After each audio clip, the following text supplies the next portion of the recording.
Welcome into the Blurred Wire. It is your host, of course, King Whale, and I've got my co-host today. His name is Oscar, because It's we are Uncle Oscar. Uncle Oscar this time, because we are covering Oh, the Oscars for our snubs and dubs. So our first category, of course, is Best Picture, which is just basically what's the best movie that came out this year. And for me, my dub is pretty simple. I don't even have to like look at this entire list. To me, it's Dune Part Two. Like far and like I don't think there's as much competition this year as there was like in other past years. I think it's Dune Part Two by a wide margin. Um, just what Denis Villeneuve was able to do with the cinematography, with the dialogue, with the storyline, with the subliminal messaging about what power does, about flipping the hero's journey completely on its end and giving us something completely different. Um, it's very rare that in 2024, we've had movies coming out for I think at least 100 years. It's very rare to be able to do something new because most of the time movies are always taking from something in the past or borrowing from it. Dune Part 2 felt like something that was new, even though it was from Frank Herbert's novel that was written way back in the 60s. And for him to still be able to create this fresh take of something that we've never seen before, I think is absolutely incredible. And, we'll probably talk about it a lot more because I think Dune Part 2 should be nominated for more categories than just this one. But that is my dub for Best Picture. To me, it's got to be Dune Part 2. I don't really have a snub, so to speak, that I think someone should have won. But I will say that I think Inside Out 2 should have been nominated for Best Picture because that was my second favorite movie of the year. When I saw that in theaters, I almost cried. It was that I don't know if it was because I was there with my wife or what it was, but like that movie made me feel things I didn't know I could feel. And the first one was fantastic, and the second one just kept it going. And so I definitely think that it should have been nominated for Best Picture. And I was watching another video by another movie critic, and he was mentioning how like animated movies always have this like they have their own category of like best animated movies, and you rarely see them nominated for Best Picture because it's kind of like, well, these are the grown-up movies, and those are like the little kid movies. hmm And it's like, no, hmm Inside Out 2 was not a little kid movie. Like that felt like I don't have kids, and I went to go see it, and it was amazing. And all of my friends that don't have kids loved it. It is a grown-up movie. Like, I mean, I guess maybe not like a grown-up movie in that sense, but like it's a movie that grown-ups can still enjoy and still get a lot from. So I think it should have at least been nominated, especially with some of the choices that they have up here. But those are my snubs and dubs. The dub is Dune Part 2, and the snub is Inside Out 2. So for me, it's probably gonna be Dune Part Two. I don't have a whole lot more to add than what Will was saying already. Oh, I didn't mean to take your He's a thunder. he's a director. No, it's okay. Denis is a director who is incredibly talented. I've since gone back and watched more of his films that he's released beforehand, and it really feels like this was like a story that he was wanting to tell, and like you can kind of feel remnants and like pieces of it in movies that he made prior. Like this is definitely a story he related to when he was a kid, as he said in interviews, and you really feel that like he loved this material, Mm. and you can tell that he loved adapting to it. And I love any kind of movie that is from such a personal, like almost childlike place of like I just love this so much, and I want to treat it with this compassion and care that I know the story I feel the story deserves. And it's so special to watch that at the same time be this huge blockbuster that is also just like even from like a story aside, it's just a visual like feast, and it's a wonder to watch. And the design, everyone who went into the project felt super motivated and electrified at the idea of making what they're making, and it comes across through the text and the subtext. And I think it's special to have a movie like that. I think that is the best way to describe it. I love that. I haven't heard that before, and I love that. That's the new category. Visual feast is Dune Part 2. Visual feast. But Yes. I do want to shout out the substance on this list. I am obsessed with that movie. And it takes more categories than I think Will would probably expect it to if it was in competition with Dune, because it was something special. Demi Moore absolutely killed it. Margaret Qualley absolutely killed it. That movie was intense and insane. I guess my snub would be a movie that probably had no chance of ever making it here, just from like the kind of movie that it is. But it was such a sweet, well, maybe not sweet. It was such a great tale that I just wish more people had seen. Would be I Saw the TV Glow. That movie. Oh yes, Madison. I assume you agree. Yes, that was gonna um, be mine. I loved We're All Going to World's Fair. That directors, I think their was it their first film? I don't I think remember. so. It was so good because it captured like early internet. Like it captured what it was like to be on the internet at like a young age. And it felt like I Saw the TV Glow. It's such a slow movie. Like not a lot happens. Will, I don't think it's not your taste. It's just it feels like impossible to describe, but Uh-huh. you watch it and it feels like, oh my god, I like that meme of what is it, Robert? It's gonna hit you right It's after. gonna hit me as soon as I'm done. But where Yeah. he says, "I get it now." That was my experience watching. I Saw the TV Glow. It's a magical movie. I wish it had been bigger and that more people had been able to see it. And so, absolutely go watch it.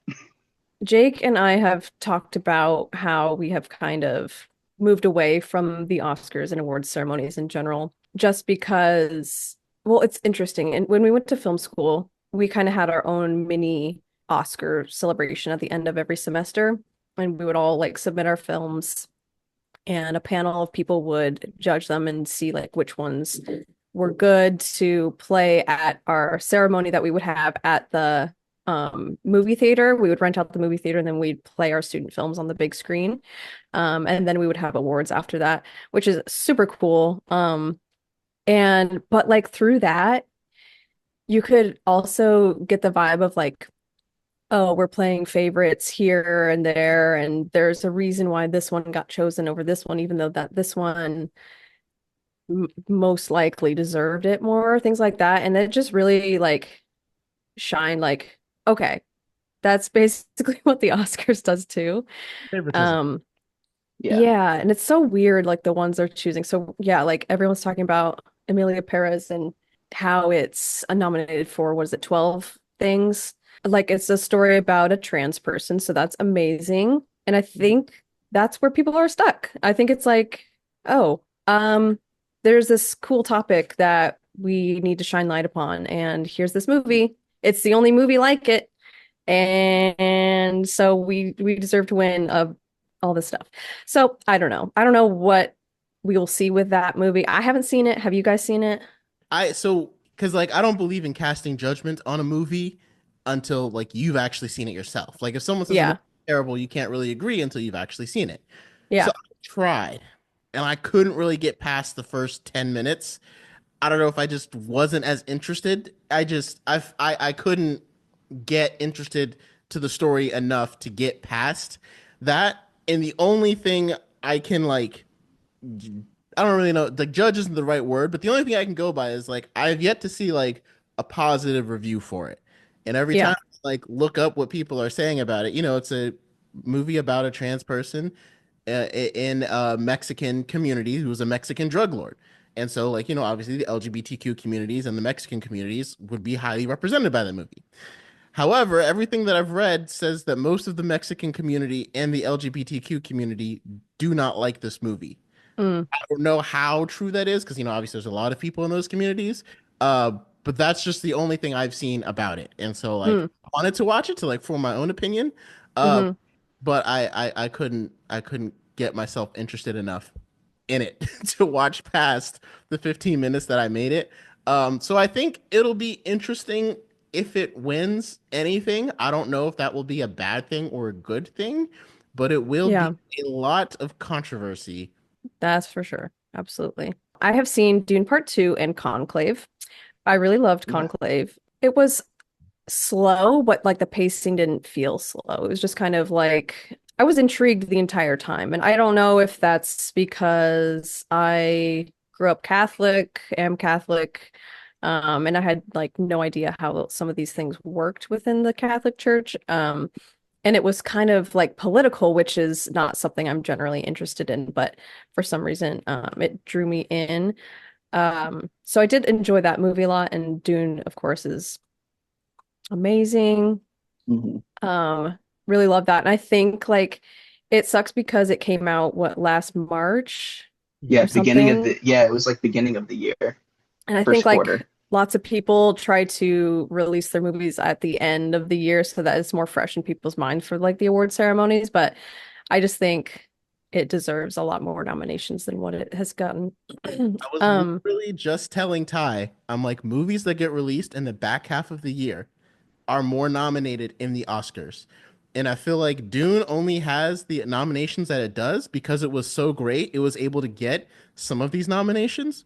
But I'm like, Mhm. if you swap Dune with like when Emilia Perez came out or something else like that, it would have cleaned up because it would have mhm. been like people have, I don't know, tunnel vision isn't really the right word, but just recency bias. I feel like this list of the Oscars is huge recency bias. Like if you look at Yeah. all the nominations, most of the movies came out at the second half of last year. Like A Complete Unknown had like 5 or 6 nominations, and it wasn't bad. I don't think it was bad, but like the discourse wasn't around it like this is an Oscar worthy movie. And like if it came out in January of this year, I don't see it having this many nominations and things like that. Hmm. And so, like I said, we were Yeah. just talking about that. How it was like, I think, and it plays a huge role. And it's like, should it? But it's just kind of the way it goes, I It guess. is, yeah. It's like, oh, I forgot about that one. I thought that was in 2023. Oh, I guess whatever. And like Right. challengers, I think okay, I'm gonna say Mm, challengers was a snub too. yeah. Because it was incredible and it also came out earlier in the year. So it's like I don't know why we kind of forgot about that one. Yeah. That was a movie I don't have much of like a knowledge behind film that much, but it was a movie that made me appreciate editing.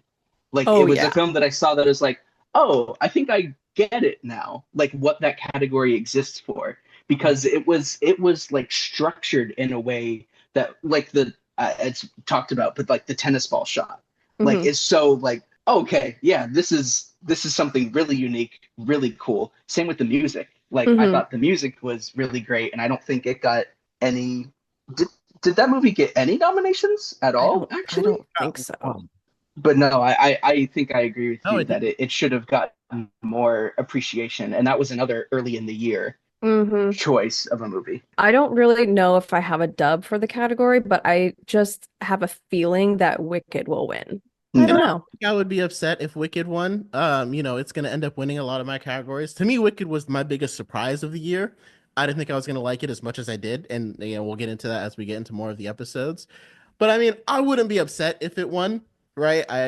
My choice will still be Dune Part Two, but I don't think Wicked is a bad consolation prize. Isn't the right word, but whatever word there, I don't think I would be upset Yeah. with that one. Yeah.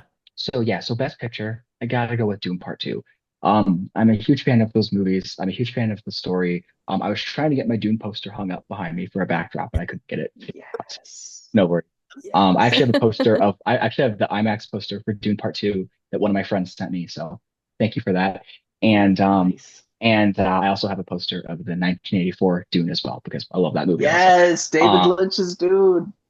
yes, rest in peace. Okay, we got to talk more about that. I love Yes, that movie. yes. So, for Best Picture, that's gonna be my dub also is Dune Part Two. I don't really know if I have any snubs, but at the same time, I haven't seen a lot of films that came out this year, unfortunately. I've been pretty preoccupied. This year, or I guess last year, 2024, was the year I became a dad, and that has been absolutely amazing. I just haven't had as much time to watch newer films, which you can hear about on our podcast at Film Therapy. I just talk about movies I've watched. So, Shameless plug. I Maddie, love I'm plugging up. Yes. it. Yeah. Yes, yes, yes. I know. I was You going can. through my letterbox and I was like, dang, I watch a lot of bad movies. It's okay. I do too.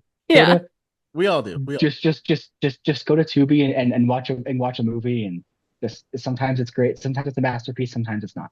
Yeah. And Snowpiercer on Google. um, So. yeah. Also, if you guys don't have Letterboxd, it's a great app. You can log movies. You can I'm sure you guys have heard of it, but if you haven't, it's really great. So Eddie actually showed it to me, so I gotta get my profile and everything set up. Frankly, it's yeah, like the only yeah. way I can keep track of how many movies I've watched, and like, because I'll so many times I'll be like, that seems interesting. I'm like, I've watched it 4 times. It must not have been. It was so interesting that I completely forgot it. You're I'm right. I Yeah. thought I watched it.